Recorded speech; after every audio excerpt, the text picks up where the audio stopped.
정신의학과 연구 결과에 의하면 현재 정신병원에 입원하고 있는 환자의 절반 정도는 용서하거나 용서를 받으면 완치될 수 있는 환자이다라는 결과가 나왔다고 합니다.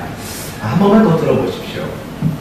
현재 정신병원에 입원해 있는 환자들 중 절반은 본인이 누군가를 용서하거나 또는 누군가에게 용서를 받으면 그 정신질환이 고쳐지고 퇴원을 할 수 있는 그런 환자라는 겁니다. 여기서 말하는 의미는 뭘까요? 결국 우리가 가지고 있는 많은 정신질환들의 주된 원인들은 죄책감이라는 겁니다. 그리고 또 더 나아가서 억울함에 근거한다는 겁니다. 그렇기 때문에 용서를 하거나 용서를 받으면 그 정신적인 문제들이 얼마든지 건강하게 회복된다는 겁니다. 결국 용서라는 것은 정신 건강에 굉장히 좋습니다. 더 나아가서 용서라는 것은 우리의 삶에 대단히 중요한 내용이 되는 겁니다. 더 나아가서 용서란 우리의 신앙생활 속에서 가장 중요한 내용 중 하나라는 사실을 우리는 꼭 알아야 합니다. 오늘 본문 역시 용서라는 그 위대한 실천을 이룬 요셉에 대한 이야기를 우리에게 소개하고 있습니다. 그래서 오늘 본문을 통해서 저와 여러분 모두가 용서의 사람이 될 줄 아는 그런 다짐과 그런 결심을 함께 할 줄 아는 그런 시간이 되었으면 좋겠습니다. 오늘 본문을 근거로 첫 번째 생각할 것은 요셉의 용서에 대해서 한번 생각을 해보려고 합시다. 우리는 1절에서 15절까지 함께 교독했습니다. 혹시 용서라는 말이 나왔나요? 용서라는 단어는 나와 있지 않습니다. 그러나 오늘 본문을 보면 누가 봐도 요셉은 자기의 형들을 용서했다라는 것을 충분히 짐작할 수 있습니다. 그리고 용서라는 단어가 나와 있지는 않지만 용서의 표현은 나와 있다는 것을 보게 됩니다. 오늘 본문 15절을 보시면 요셉이 또 형들과 뭐하며 입맞추며 안고 운이라고 말합니다. 여기서 말하는 입맞추다라는 말의 뜻이 사실은 용서라는 뜻인 겁니다. 왜냐하면 예나 지금이나 입을 맞춘다라는 것은 인사할 때 하는 표현입니다. 옛날에 젊었을 때는 외국에 나가서 살고 싶었습니다. 왜냐하면 늘 만나는 인사를 뽀뽀시고 하니까 그게 얼마나 좋아 보였던지 외국에 나가 살면 좋겠다라는 생각이 듭니다. 오늘 본문도 마찬가지입니다. 유대 사회에서도 고대 중동 사회에서도 서로 입을 맞춘다는 건 그건 인사의 의미가 있는 겁니다. 그리고 더 나아가서 입을 맞춘다는 것은 애정의 표현이라는 것도 충분히 알지 않습니까? 그러나 성경을 보면 종종 입맞춤이라는 것이 인사와 애정의 표현을 넘어서 용서의 표현으로 쓰여지는 경우들이 적지 않습니다. 창세기 33장에 대표적인 예가 나옵니다. 형 에서, 야곱의 형 에서가 야곱을 죽이려고 마음을 먹었습니다. 그러나 하나님께서 그 마음에 감동을 주시어서 에서가 동생 야곱을 용서하는 장면이 나옵니다. 그럴 때 이런 구절이 등장합니다.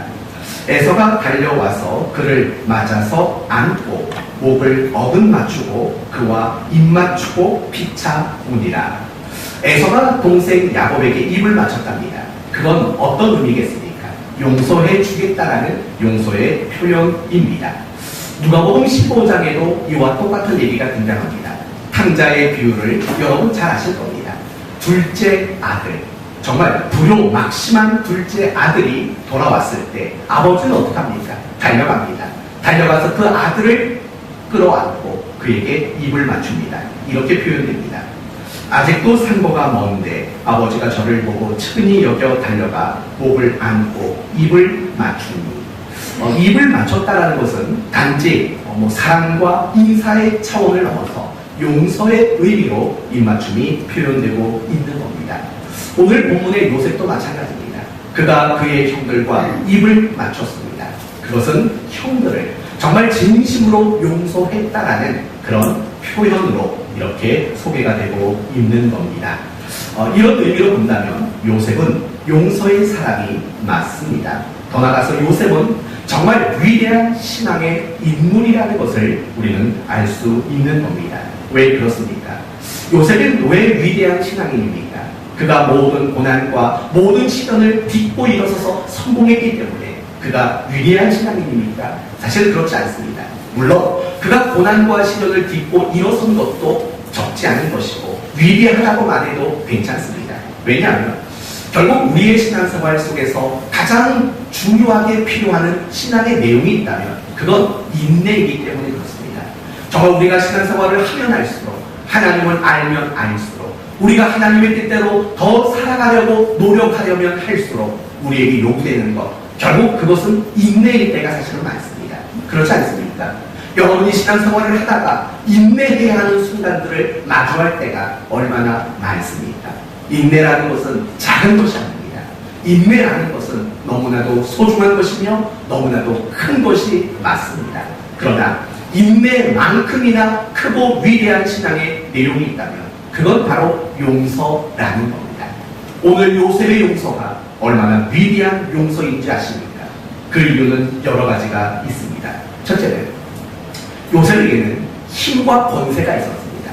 더 정확히 말한다면 요셉은 자기를 힘들게 하고 자기의 인생을 망가쳐 놓은 그 형들을 벌할, 복수할 수 있는 힘과 권세가 있었던 사람입니다. 그러나 요셉은 복수할 수 있는 힘과 권세가 있음에도 불구하고 전혀 복수를 생각하지 않습니다. 용서를 선택합니다. 그것만 봐도 요셉의 용서가 얼마나 위대한가를 보십시오. 종종 우리는 힘이 없어서 복수를 못할 때가 사실은 많습니다. 힘이 없고 권세가 없고 그럴 수 없기 때문에 용서를 못하고 복수를 못하는 것뿐이지 우리 마음속에는 정말 복수하고 싶은 마음들을 가지며 살 때가 얼마나 많은지 모릅니다. 어쩌면 여러분의 힘과 권세만 주어진다면 어쩌면 우리는 더 많은 복수를 하며 살아갈 수 있는 그런 존재라는 사실을 우리는 부정할 수 없습니다. 그러나 요셉은 복수할 수 있는 힘과 권세가 있는데도 불구하고 그는 용서를 선택했다는 것, 그것이 그의 신앙이 얼마나 위대한가를 보여주고 있는 겁니다. 또 있습니다.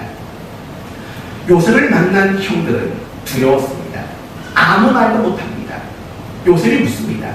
아버지는 살아계십니까? 라고 묻습니다. 그러나 요셉의 형들은 무서워서 두려워서 대답조차 하지 못하고 있었습니다. 내 자신들이 잘못했다고 용서를 구하지도 용서를 빌지도 않고 있었습니다. 그러나 용서를 구하지도 않는 그 형들에게 먼저 용서를 말해주고 있다는 측면에서도 요셉의 용서는 정말 위대한 겁니다. 거기서 끝나지 않습니다. 요셉이 형들에게 했던 말이 뭔지 아십니까? 이런 말을 합니다. 내가 당신들의 미래를 책임지겠습니다. 당신들이 먹고 살 수 있도록 부족함이 없게 하겠다고까지도 이야기를 합니다. 얼마나 대단한 일입니까? 복수는커녕 도리어 대접하겠답니다. 도리어 사랑하겠답니다. 도리어 책임져 주겠다라는 겁니다. 이러한 요셉의 용서의 모습을 본다면 그가 얼마나 위대한 용서의 사람이며 더 나아가서 그렇게 용서할 수 있었던 근거는 그의 신앙의 수준이 높았기 때문이라는 것을 우리는 명확히 알 수밖에 없는 겁니다. 사랑하는 성도 여러분, 용서 아무나 할 수 있을까요? 어떻습니까? 여러분 생각은 어때요? 용서는 아무나 할 수 있을 거라고 생각하십니까? 그렇지 않습니다. 용서는요, 많이 배웠다고 할 수 있는 게 아닙니다. 많이 가졌다고 할 수 있는 것도 아닙니다. 나이가 많다고 할 수 있는 것도 아닙니다. 도리어 나이가 먹으면 먹을수록 못하는 게 용서 아니겠습니까? 더 나아가서 신앙의 연수가 오래됐다고 용서가 되겠습니까? 그것도 아닙니다. 내가 신앙생활을 많이 했다고 용서가 저절로 된다면 얼마나 좋겠습니까? 그렇지만도 않습니다. 내가 집사고 권사고 장로고 목사라고 해서 그 직분이 우리를 용서의 사람으로 만들어주겠습니까? 그것도 역시 아닙니다. 용서는 결국은 신앙의 수준을 반영하는 내용이기 때문입니다. 다시 말하면 내가 용서한다라는 것은 결국 내 신앙의 수준이 어느 정도이냐를 보여주고 있는 시금석이 된다는 겁니다. 내가 용서를 못합니다. 그렇다면 그 사람의 신앙은 용서할 수 없는 그 수준에 불과한 신앙의 수준일 수밖에 없는 겁니다. 그러나 용서를 잘하면 잘할수록 그 사람의 신앙의 수준은 높다라고 밖에는 사실은 말할 수 없는 겁니다. 그렇기 때문에 우리는 용서라는 것을 근거로 나의 신앙의 수준을, 나의 신앙을 점검할 수 있는 그런 지혜를 여러분 가져야 마땅한 겁니다. 용서야말로 나의 신앙의 척도라는 사실을 여러분은 기억하셔야 합니다. 맞습니다. 용서는 아무나 할 수 없습니다. 정말 위대한 신앙, 온전한 신앙을 가진 사람이 아니고는 결코 용서할 수 없는 겁니다. 그래서 우리가 성경을 보거나 우리 주변의 신앙의 인물들을 보면 정말 용서할 줄 아는 사람, 그들 모두는 결국 탁월한 신앙을 가졌던 사람들이라는 것을 우리는 알게 되는 겁니다. 예를 들어 봅시다. 다윗이 용서했던 사람이 누굽니까? 사울 왕입니다. 사울은 다윗을 시기했습니다. 말 한마디에 시기한 겁니다. 이런 말이었죠. 사울은 천천히요, 다윗은 만만이라. 백성들이 나보다 다윗을 더 좋아하는 것 같아 라는 그 말, 그 생각 때문에 다윗을 시기하고 미워합니다. 그리고 여러 차례 다윗을 죽이려고 합니다. 그리고 결국 다윗은 사울을 피해 도망을 가게 됩니다. 그러던 어느 날 두 번의 기회가 찾아옵니다. 사울을 죽일 수 있는, 사울에게 복수할 수 있는 두 번의 기회가 찾아온 겁니다. 다윗은 어떻게 했습니까? 복수했겠습니까? 안 했습니다. 부하들이 말합니다. 이건 하나님이 주신 기회입니다. 죽이십시다. 당신이 못 죽이면 내가 대신 죽이겠습니다. 라고까지 이야기를 합니다. 그러나 다윗은 끝까지 용서를 선택합니다. 그럴 수 있었던 이유는 무엇입니까? 그의 인격과 성품의 문제입니까? 아닙니다. 그것은 신앙의 문제였습니다. 욥을 생각해 봅시다. 욥은 어떤 사람입니까? 고난을 당한 사람입니다. 아마도 이 땅을 살아가는 그 누구보다도 가장 심각한 고난을 당했던 인물이 욥이라고 말해도 별로 반감을 가질 사람들이 없을 겁니다. 그러던 어느 날 4명의 친구가 찾아옵니다. 그리고 그 4명의 친구들이 모두 한결같이 욥에게 하는 말은 이런 말입니다. 너 무슨 죄를 저질렀어? 네가 죄 짓지 않고서야 어떻게 이런 일이 일어나겠어? 무슨 죄인지 빨리 말해. 그리고 하나님 앞에 빨리 회개해 라고 그를 끝까지 정죄합니다. 여러분 생각해 보십시오. 지금 욥이 당한 고난이 뭡니까? 재산을 잃었지요. 그리고 자녀를 다 잃었지요. 건강도 잃었지요. 가정이 완전히 파탄났습니다. 인생이 어그러지고 말았습니다. 그런 아픔과 그런 괴로움 가운데 있는 욥에게 찾아와서 한다는 말이 너 무슨 죄 저질렀어? 당장 회개해 라는 정죄였습니다. 그게 얼마나 그를 더 힘들게 만들었겠습니까? 그러나 욥은 결국에 그 친구들에게 복을 빌어주는 그런 이야기로 욥기서는 마무리가 됩니다. 욥은 그들을 용서한 겁니다. 모세도 마찬가지입니다. 하나님은 모세와 친구라는 관계로 늘 친밀하게 모세를 대접하셨습니다. 그러나 그런 모세를 보며 시기하던 사람이 있었습니다. 누굽니까? 아론과 미디안입니다. 모세를 시기해서 원망과 불평을 늘어놓았습니다. 하나님은 그들에게 나병을 주었습니다. 문둥병을 주었던 겁니다. 그러자 모세는 하나님께 기도합니다. 그들의 병이 낫도록 기도한 겁니다. 여러분, 그 낫도록 기도한 그 내면 속에는 무엇이 있었겠습니까? 그들을 향한 진심 어린 용서가 있었다라는 겁니다. 스데반 집사님을 생각해 보십시오. 자신을 돌로 치는 자들을 바라보며 하나님께 무엇이라고 기도합니까? 아버지, 저들에게 죄를 돌리지 마시옵소서 라고 그런 용서의 기도를 그렇게 올렸던 것들을 기억하십시오. 무엇이 그것을 가능하게 만들었습니까? 신앙의 실력이 그것을 가능하게 만든 겁니다. 신앙의 능력이, 신앙의 수준이 용서를 가능하게 만들었다는 겁니다. 예수님보다 위대한 분은 없습니다. 그러나 예수님을 위대하게 여기는 이유는 무엇입니까? 그분의 능력과 그분의 권세입니까? 병든 자를 고치고 죽은 자를 살려내고 못할 일이 없는 그분의 능력과 권세가 그분의 위대함의 본질입니까? 아닙니다. 예수님의 위대함의 본질은 결국 용서라는 사역 속에 담겨져 있다는 사실을 잊지 말아야 합니다. 여러분이 신앙생활을 정말 온전하게 잘하기를 원하신다면 예수님의 능력과 권세를 너무 좋아하지 마십시오. 예수님의 능력과 권세를 좋아하면 여러분은 건강한 신앙생활을 하기 어렵습니다.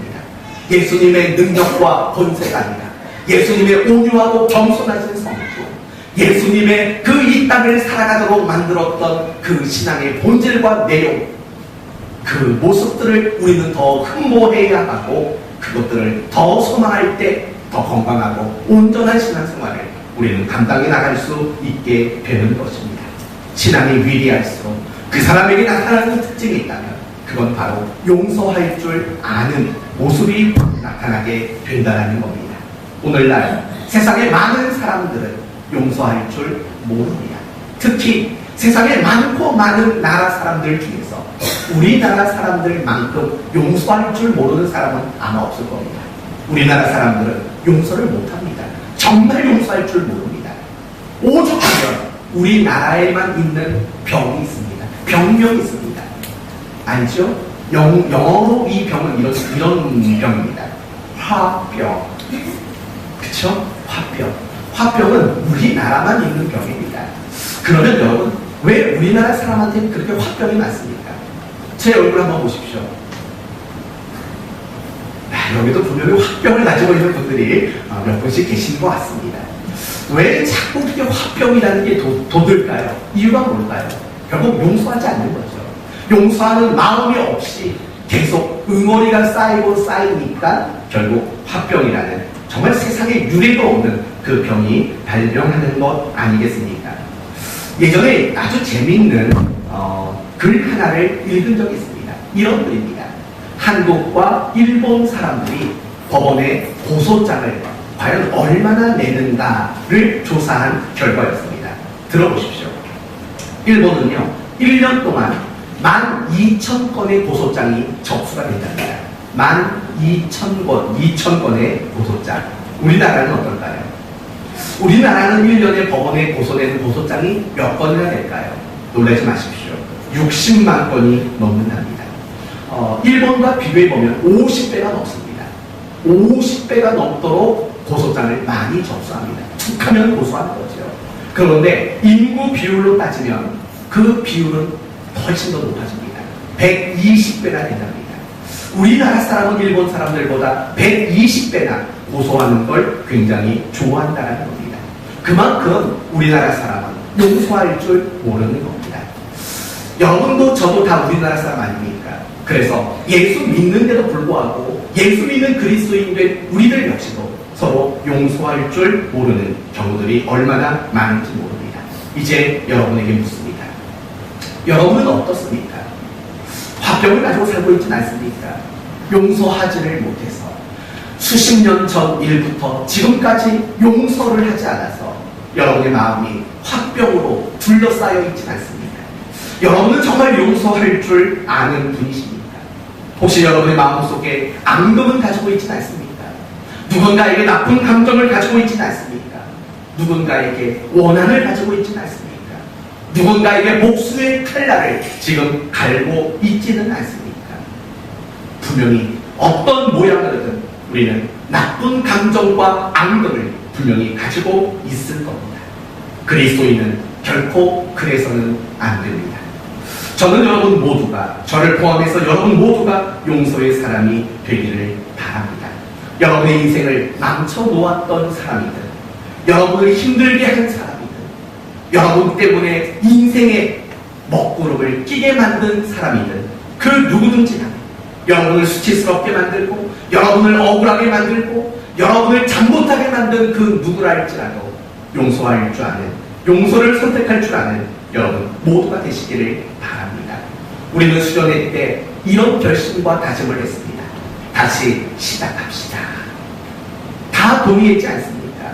그리고 지금 우리 모두는 나름대로 다시 시작하려고 하고 더 교회다운 교회, 더 하나님이 기뻐하는 교회, 더 하나님이 원하시는 일들을 감당하는 그런 교회가 되기 위해서 우리 모두가, 우리 각자가 나름대로 고민하고 나름대로 기도하며 나름대로 몸부림치고 있지 않습니까? 지난 한 주간 기도하는 가운데 문득 하나님이 사실은 오늘 이 말씀을 주셨습니다. 우리가 하나님 앞에 다시 시작하려고 합니다. 그렇지 않습니까? 뭔가 하나님이 기뻐하는 일들을 감당하려고 합니다. 그런데 쉽게 움직여지지 않습니다. 과연 그 이유가 뭘까? 기도 가운데 하나님은 이런 마음 주셨습니다. 용서가 필요하다라고 마음을 주셨던 겁니다. 그래서 오늘 이 시간 여러분에게 용서에 관련된 이 메시지를 전하게 된 겁니다. 사랑하는 성도 여러분, 용서 없이 무엇이든 다시 시작할 수 없습니다. 용서 없이 우리는 결코 다시 일어날 수 없고, 용서 없이 우리는 뭔가 새로운 일들을 감당해 나갈 수 없다는 사실을 잊지 말아야 합니다. 사랑하는 성도 여러분, 이렇게 예를 들어봅시다. 여러분은 어떻게 구원받았습니까? 용서라는 문을 통과했기 때문입니다. 여러분은 어떻게 신자가 되었습니까? 용서라는 문을 통과했기 때문입니다. 여러분은 어떻게 은혜를 받으며 살아가십니까? 용서라는 관문을 통과했기 때문입니다. 그렇기 때문에 용서라는 문을 통과하지 않으면 신자다움도 있을 수 없는 거고, 용서라는 관문을 통과하지 않으면 구원받은 자다움이 있을 수가 없는 겁니다. 용서를 통과하지 않으면 신자로서 해야 할 그 어떤 일들도 사실은 우리는 할 수 없기 때문이라는 겁니다.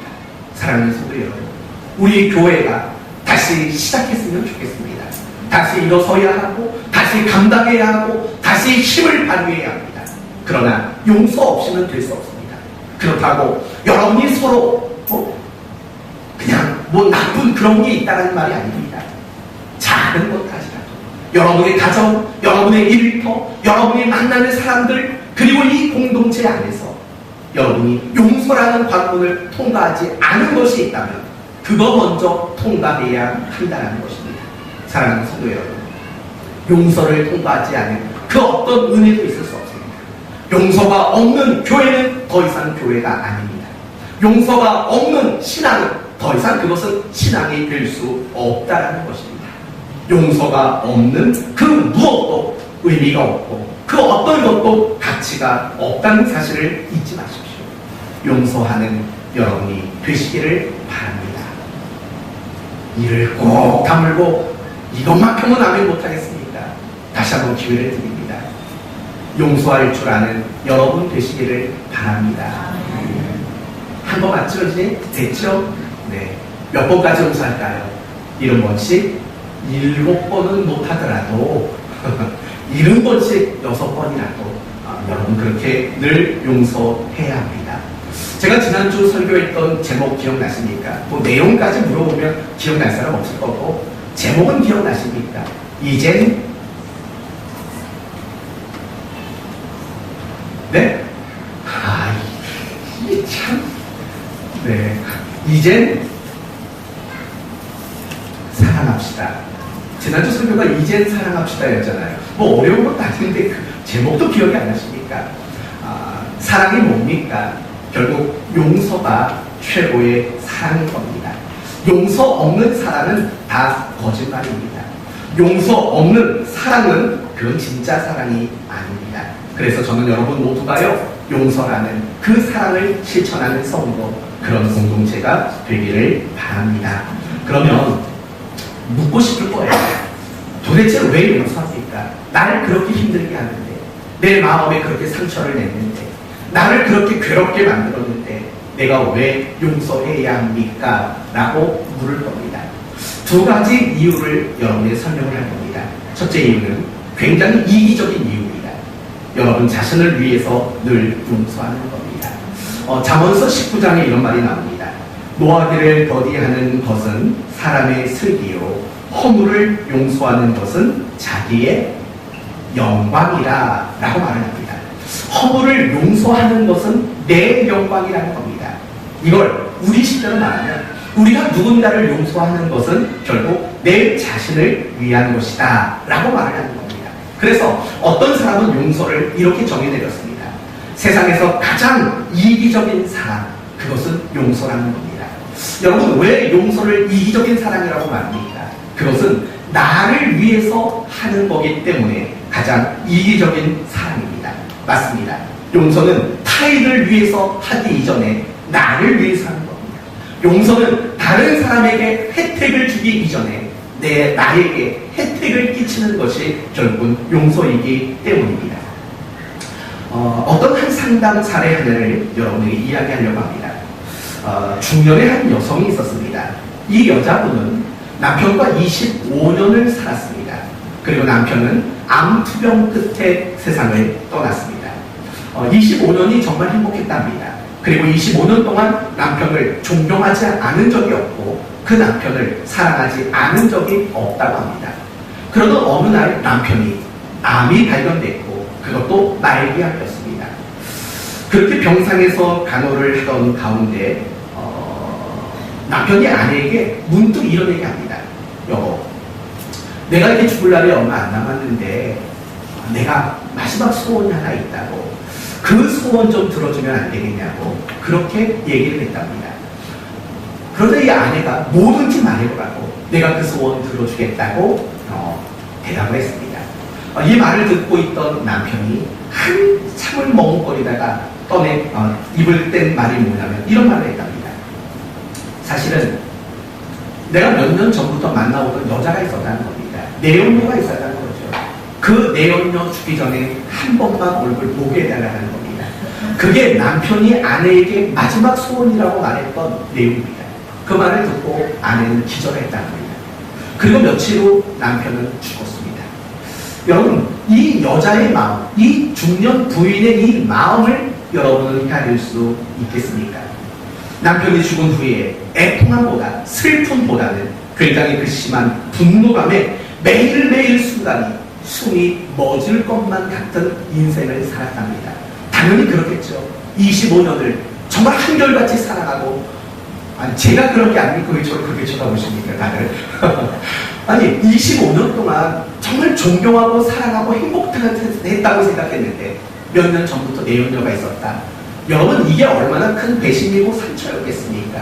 극심한 분노로 잠도 못 잤습니다. 숨도 못 쉬는 지경이 됐습니다. 그러다가 어떤 상담소에 방문을 했고 거기서 용서라는 권면을 받았답니다. 그리고 그게 쉽지는 않았지만 이 중년 부인은 용서하기로 마음을 먹었답니다. 그러자 그 마음에 무겁게 짓누르고 있던 그 배신의 돌이 사라지는 것을 느꼈다라는 것을 이 간증 사례에서 읽어본 적이 있습니다. 마찬가지인 겁니다. 용서요? 남을 위해 해주시겠다고요? 우리는 아직 그렇게 잘난 척할 만한 신앙의 수준이 안 됩니다. 내가 누군가를 위해서 내가 용서라는 혜택을 베풀어 주겠다고요? 여러분은 아직 그런 정도의 능력이 있는 사람들이 아닙니다. 그러니까 여러분 자신을 위해서라도 용서하셔야 합니다. 여러분이 용서하지 않으면 여러분 스스로 그 먹먹한 가슴을 가지고 숨 쉬어지지 않는 그 모습을 가지고 여러분은 사셔야 합니다. 한옥 목사님이라는 분이 있습니다. 유명한 분이고 책도 참 많습니다. 이분이 쓴 책 중에 거인들의 발자국이라는 책이 있습니다. 그 책에 이런 내용이 나옵니다. 어떤 한 유태인 여자가 있었습니다. 구사 일생 수용소에서, 나치 수용소에서 나올 수 있었습니다. 시간이 지난 후에 어떤 사람이 그 여자에게 물어봤습니다. 복수하고 싶지 않습니까? 라고 물었습니다. 그러자 그 여자가 이렇게 대답을 했다고 합니다. 나는 복수에 대한 감정으로 내 인생을 파괴시키고 싶지 않습니다. 라고 대답을 했다는 겁니다. 이것 역시 용서라는 것은 남에게 주어지는 어떤 호의나 혜택이기 이전에 용서는 나에게 주는 혜택이며 나에게 주는 은총이라는 사실을 우리는 충분히 알 수 있는 겁니다. 사랑하는 성도 여러분 자신을 위해서라도, 그게 이기적으로 보일지라도 여러분 자신을 위해서라도 여러분은 용서하는 것이 마땅합니다. 이제 두 번째, 진짜 거룩한 이유를 여러분에게 드리겠습니다. 그것은 여러분이 하나님께 용서받은 사람이기 때문입니다. 그리고 용서받은 사람으로서 용서해야 할 의무와 책임이 여러분에게 주어졌기 때문에 여러분은 용서하는 일이 마땅합니다. 마태복음 18장 말씀을 보시면 1만 달란트 비유가 나옵니다. 아시죠? 여러분, 1만 달란트는 얼마나 될까요? 1만 달란트. 여러분이 한 10만 년 정도 쉬지 않고 일하면 벌 수 있는 돈쯤 되지 않겠습니까? 더 현실적으로 말하면 당시 유대 사회가 1년 동안 세금을 거두면 그 금액이 800달란트 정도 됐답니다. 유대인들 전체가 1년 동안 거두어들인 세금, 그게 800달란트입니다. 그러니까 1만 달란트니까 한 12배, 13배는 되는 겁니다. 이거는 개인이 갚을 수 없는 그런 빚이라는 것을 이야기하고 있는 겁니다. 맞습니다. 이 1만 달란트 빚진 사람은 자기의 힘과 능력으로는 어떤 방법으로도 그 빚을 갚을 능력이 없는 사람입니다. 그러나 임금이 그 사실을 알고 탕감을 해줬습니다. 세상에 그런 임금이 어디 있겠습니까? 1만 달란트를 아무 조건 없이 탕감해 줬다고요? 세상에 그런 임금이 없습니다. 어디 있습니까? 하나님 임금 말고는 없는 겁니다. 그건 하나님 얘기하고 있다는 것을 우리는 충분히 알 수 있지 않습니까? 그러나 이 1만 달란트 탕감받은 사람이 어떻게 합니까? 자기에게 100데나리온 빚진 사람을 못 갚는다고 감옥에 가두어 버렸습니다. 말이나 되는 소리입니까? 여러분 100달란트면 석 달 월급 정도 되는 겁니다. 석 달 월급. 그런데 그건 못 갚는다고. 여러분 그건 노력만 하면 갚을 수 있는 돈 아닙니까? 조금만 기다려주고 조금만 참아주면 얼마든지 받을 수 있는 겁니다. 그런데 못 참습니다. 괴로워합니다. 그리고 그를 감옥에 쳐 넣어버립니다. 사랑하는 성도 여러분, 이 비유가 우리에게 주는 교훈은 무엇입니까? 결국 두 가지입니다. 첫째는 절대로 용서받을 수 없는 죄를 우리 모두는 용서받았다는 겁니다. 구체적으로 말하면 원죄를 용서받은 겁니다. 여러분이 예수 믿기 이전에 지었던 죄를 용서받은 겁니다. 그리고 지금 지은 죄를 용서받은 거고 앞으로 짓게 될 죄를 용서받은 겁니다. 종종 신자들 중에서 용서의 부분을 오해한 부분이 있습니다. 원죄와 예수 믿기 이전까지 지었던 죄만 용서받았다라고 믿는 분들이 많습니다. 그건 성경이 아닙니다. 성경은 우리의 인생에 있을 앞으로 있게 될 모든 죄까지 용서받았다라고 성경은 이야기하고 있는 겁니다. 그러니까 1만 달란트지요. 사랑하는 성도 여러분, 우리는 용서받을 수 없는 죄를 다 용서받은 사람입니다. 그러므로 우리는 서로를 용서하는 의무와 책임이 있다는 사실을 우리는 잊지 말아야 마땅하다는 겁니다. 그래서 성경이 늘 강조하는 게 뭡니까? 용서하라는 겁니다. 골로새서 3장에 이런 말이 나옵니다. 서로 용납하여 피차 용서하되 주께서 너희를 용서하신 것 같이 너희도 그리하고 그 위에 무엇을 더하라? 사랑을 더하라 라고 말을 하는 겁니다. 기가 막힌 말입니다. 주님이 우리를 용서하는 것처럼 서로 사랑을 합니다. 그리고 그 용서 위에 사랑을 더하라는 겁니다. 무슨 말인지 아십니까? 용서가 없이는 사랑도 있을 수 없다라는 이야기 아닙니까? 중요한 초점은 여러분이 주님께 용서받은 것처럼 여러분은 용서해야 할 의무와 책임이 주어졌다는 것입니다. 에베소서 4장에도 같은 말이 나옵니다. 서로 친절하게 하며 불쌍히 여기며 서로 용서하기를 하나님이 그리스도 안에서 너희를 용서하심과 같이 하라라고 말하고 있는 겁니다. 어떻습니까? 우리는 당연히 용서해야 할 의무와 책임과 당위성이 있다는 사실을 분명히 알지 않습니까? 그런데 왜 용서하지 않습니까? 여러분을 자신을 위해서도 용서하지 않고 하나님이 여러분을 용서하셨기 때문에 용서를 요구하고 있는데도 용서하지 않고 있는 것 아닙니까? 우리 주기도문 끝부분에 보면 그런 거 있죠. 이런 말이 나오지 않습니까? 우리가 우리에게 죄 지은 자를 사하여 준 것 같이 우리의 죄를 사하여 주옵시고. 다 아시지 않습니까? 스펄전 목사님이 이 대목을 설교할 때 뭐라고 말했는지 아십니까? 여러분이 용서하지 않으면서도 이 대목을 읽어 나가신다면 그건 여러분 스스로에게 사형을 선고하고 있는 것과 마찬가지입니다 라고 말을 했습니다.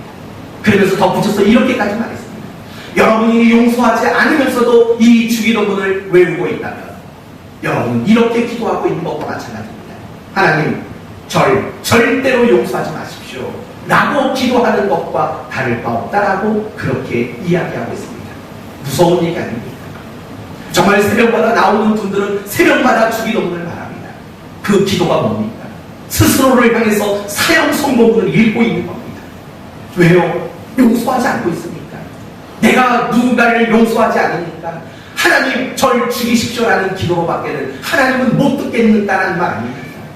나를 절대로 용서하지 말아달라는 그런 청원일 수밖에 없는 거 아닙니까? 사랑하는 성도 여러분, 우리가 용서 못하는 거 신앙의 수준이라고 말했지 않습니까? 더 정확히 말해보려고 합니다. 우리가 누군가를 용서하지 못하는 것, 그것은 내가 하나님께 용서받은 게 뭔지 도무지 모르는 사람입니다. 내가 누군가를 용서하지 못한다는 것은 내가 용서받은 영광이 무엇이며 내가 용서받은 선물이 얼마나 큰가를 우리는 전혀 모르는 겁니다. 은혜를 모르는 거죠. 용서받은 것을 모르는 거죠. 그러니까 용서가 안 되는 거죠. 그래서 결국 용서는 신앙의 수준일 수밖에 없다라는 결론이 나올 수밖에 없는 것 아닙니까? 사랑하는 성도 여러분, 저와 여러분 중에 하나님에게 용서가 필요 없는 사람이 있을까요? 아닙니다. 저는 하나님 앞에 기도할 때마다 눈만 감으면 나도 모르게 나오는 소리가 있습니다. 용서해 주십시오. 어떤 기도 하나하나 할 때마다 끊임없이 덧붙이는 기도가 죄송합니다. 잘못했습니다. 용서해 주십시오. 이런 기도가 떠나지 않는 그런 존재입니다. 저는 하나님 앞에 날마다 용서가 필요한 존재로 지금 살고 있습니다. 더 나아가서 어떤 면에서는 저는 여러분에게도 날마다 용서를 받아야 할 모습으로 목회를 하고 있습니다. 그걸 부정할 수 없습니다. 여러분은 어떻습니까? 여러분은 정말 하나님 앞에 용서받을 만한 일이 없는 사람으로 지금 그렇게 살고 있습니까? 하나님이 여러분의 인생에서 용서를 거부하셔도 괜찮습니까? 하나님이 여러분의 인생에 용서라는 카드를 제거하셔도 괜찮으시겠습니까? 여러분은 또 누군가에게 용서받을 일이 없는 자로 살고 있는 것 같이 보이십니까? 아닙니다. 하나님 앞에서도 우리 모두는 용서가 절실히 필요한 사람입니다. 우리는 서로에게도 용서가 절실히 필요한 사람입니다. 그래서 하나님은 우리를 용서하신 것 아닙니다. 그리고 우리 모두는 아무런 조건 없이 아무런 대가 없이 우리는 용서를 받은 것 아닙니까? 그렇다면 우리를 용서하신 그 하나님이 우리에게 말씀하십니다. 너희도 이와 같이 용서하라 라고 말하고 있다는 겁니다. 그 요구에 무엇으로 받아가셨습니까? 하나님이 여러분에게 용서를 말씀하시는 그 메시지 앞에 여러분은 어떤 모습으로 여러분은 반응하셨습니까? 용서하셨습니까? 아니면 앙금을 가지고 복수의 칼날을 갈고 나쁜 감정을 가지고 그렇게 반응을 나타내 보이지는 않으셨습니까? 선택하십시오. 여러분이 이제 주기도문을 고백할 때마다 그 주기도문이 여러분을 향한 사형 선고를 낭독하는 것이 되도록 하시겠습니까? 그 주기도문을 앞으로 나를 결코 용서하지 마십시오라는 기도문으로 바꾸시겠습니까? 여러분이 결정하십시오. 여러분에게 바라는 것은 여러분이 용서하는 사람이 되는 것을 바랍니다. 여러분이 하나님께 용서를 받고 서로에게도 용서를 받을 줄 아는 그런 신앙생활을 할 수 있게 되기를 바랍니다. 여러분, 용서받은 것이 얼마나 기쁜 일인지 아십니까? 내가 뭘 잘못했습니다.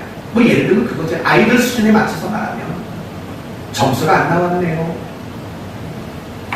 집에 가면 밥이나 줄까? 몽둥이질 하지 않을까? 그런 걱정으로 집에 갔더니 성적표를 내놨더니 부모가 하는 말, 그래도 수고했어. 다음에 잘해. 여러분, 이 말 한마디 들으면 얼마나 기분이 좋습니까?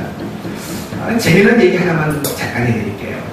옛날에는 성적표가 우편으로 배송됐지 않습니까? 종이로 나왔지 않습니까? 간혹 친구들 중에는 그 점수를 수정하는 아이들이 있습니다. 싹싹싹싹 해가지고. 근데 요즘엔 그게 안 된다면서요? 성적표가 발송이 안 되고 뭐 다른 뭐가 있다고 하더라고요. 아무튼 중요한 건 그겁니다. 용서받는 것이 얼마나 행복한 줄 아십니까? 그런데 용서하는 건 더 행복한 겁니다. 저는 여러분 모두가 그런 은혜 안에 그런 행복 속에 늘 살아갈 수 있는 성도가 되시기를 바랍니다. 이제 마지막으로 간단하게 몇 가지만 말씀드리고 마치려고 합니다. 용서하는 사람이 되기를 원하는 거지요? 네, 용서하실 거 맞지요? 방법을 알려드립니다. 방법이 왜 필요하냐면 용서는 사실 쉽지 않아요. 용서는 어려워요. 나에게 아픔과 상처를 줬는데 그 사람을 용서하는 게 어떻게 그렇게 쉽겠습니까? 노력하지 않으면 될 수 없는 겁니다. 어떤 노력이 필요한가 간단하게 세 가지만 말씀드립니다. 첫째, 여러분이 갖게 된 아픔과 상처조차 하나님은 선으로 이루실 것이라는 믿음을 갖는 일입니다. 모든 용서는 여기서 시작합니다. 여러분, 왜 우리가 서로 자꾸 복수하려고 그럴까요? 왜 우리가 서로 자꾸 안갚음을 하려고 그럴까요? 이유는 간단합니다. 그렇게 해야 된다는 겁니다. 왜냐하면 나는 손해봤다라고 생각하기 때문이죠. 그렇지 않습니까? 용서가 안 되는 이유는 내가 상처받아서 나는 손해봤다라는 겁니다. 그러니까 용서가 안 되는 겁니다. 그러나 기억하십시오. 여러분이 아픔과 상처, 손해라고 생각하는 것조차도 하나님은 합력해서 선을 이루신다는 겁니다. 오늘 요셉이 형들을 용서할 수 있었던 가장 근본적인 이유가 바로 그겁니다. 5절 말씀을 한번 볼까요? 오늘 본문 5절. 당신들이 나를 이곳에 팔았다고 해서 근심하지 마소서, 한탄하지 마소서. 나를 팔았다는 건 나에게 아픔과 상처와 손해를 끼쳤다는 겁니다. 그런데 그러지 말라는 겁니다. 뭐라고 말하냐면 하나님이 생명을 구원하시려고 나를 당신들보다 먼저 보내셨나이다 라고 그렇게 이야기를 하고 있는 겁니다. 놀랍지 않습니까? 하나님이 큰 일을 하시려고 당신들을 통해 이 일을 이루셨습니다 라고 말하는 거죠. 결국 요셉이 형들을 용서할 수 있었던 이유는 형들이 나한테 한 일을 보았기 때문이 아니라 형들이 한 일, 그 악한 일조차도 하나님은 선을 이루시고 큰 구원을 이루시고 놀라운 일을 이루셨다는 그 하나님을 바라볼 수 있었기 때문이라는 겁니다. 그럴 때 여러분도 용서가 가능한 겁니다. 사람 보지 마십시오. 여러분이 당한 것 가지고도 여러분에게 선을 이루시고 만들어내실 하나님만 보십시오. 그러면 용서가 되는 겁니다. 두 번째는 내 입장이 아닌 상대방의 입장을 바라보는, 생각하는 노력이 필요합니다. 5절을 한 번 더 봅시다. 당신들이 나를 이곳에 팔았다고 해서 근심하지 마소서, 한탄하지 마소서라고 말합니다. 놀랍지 않습니까? 지금 요셉은 상처를 받은 사람입니다. 형들 때문에 인생이 망칠 뻔했던 사람입니다. 그런데 지금 뭘 말하냐면 한탄하지 마십시오, 근심하지 마십시오라는 겁니다. 이게 무슨 말입니까? 지금 요셉은 형들이 근심하고 한탄하고 있다는 사실을 생각하고 있다는 겁니다. 여러분, 놀라운 겁니다. 어떻게 하면 복수 한번 제대로 할까? 그 생각하기에도 부족한 요셉인데도 불구하고 형들이 근심하고 있는 것, 형들이 한탄하고 있는 그 입장을 지금 생각하고 있다는 겁니다. 그러니까 그게 용서가 가능할 수 있었다는 거죠. 우리도 똑같아요. 내 입장만 생각하면 절대 용서 못하죠. 나한테 어떻게 그럴 수 있어? 용서 못하죠. 하지만 상대방의 입장을 생각하면 용서의 문이 조금씩 열려지게 된다는 겁니다. 마지막 세 번째, 기도하는 일입니다. 여러분이 용서해야 할 누군가가 있다면 그 사람을 위해서 정말 진심으로 기도하십시오. 정말 그 사람을 위해서 딱따블이라도 여러분 기도를 즐겨 할 줄 알아야 합니다. 마태복음 5장에 이런 말이 나오죠. 원수를 사랑하라. 이 말 속에는 분명히 용서가 포함되어 있는 말입니다. 그래서 그 다음에 나오는 말, 너희를 박해하는 자들을 위하여 기도하라 라는 말이 덧붙이고 있다는 것을 기억하십시오. 이 부분은 정말 많이 경험합니다. 내가 누군가를 용서하기 위해서 그를 위해 기도하면 용서가 충분히 되는 겁니다. 여러분 모두가 기도로 용서의 문을 열 수 있기를 바랍니다. 말씀을 마칩니다. 예전에 이런 책이 하나 나왔습니다. 지난 2000년 동안의 위대한 발명품들이라는 책이 있었습니다. 그 책에 보면 여러 가지가 있습니다. 뭐 전기, 비행기, 컴퓨터, 인터넷, 하여튼 인류 역사 속에서 121가지의 위대한 발명품을 소개하는 내용의 책이 있는 겁니다. 그런데 그 책 중에 인류 발명품 중에서 가장 위대한 121가지 중에 아주 뜻밖의 물건 하나가 있습니다. 그게 뭔지 아십니까? 바로 지우개였습니다.